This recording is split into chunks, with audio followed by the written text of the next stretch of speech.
গত 1 বছর ছাড় দিয়েছি, জুলাই ঘোষণাপত্রে ছাড় দিয়েছি, জুলাই সনদে কোনো ছাড় হবে না। 1% ছাড়ও জুলাই সনদে দেওয়া হবে না। যেই মৌলিক সংস্কারের রূপরেখা জনগণের পক্ষ থেকে ঘোষণা করা হয়েছে, যেই মৌলিক সংস্কার, যেই নতুন বন্দোবস্তের কথা আমরা বলেছি, যেখানে গণতন্ত্র নিশ্চিত হবে, স্বৈরাচার আর ফিরে আসতে পারবে না, রাষ্ট্র কাঠামোকে গণতান্ত্রিক হিসেবে করে তুলব, সেই জুলাই সনদে আমরা 1 বিন্দু পরিমাণ ছাড় দিব না।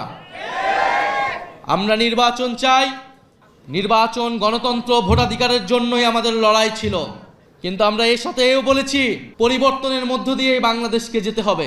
বাংলাদেশের এই মুহূর্তে সবচেয়ে বড় সংকট হচ্ছে স্থিতিশীলতা এবং জাতীয় ঐক্য ধরে রাখা।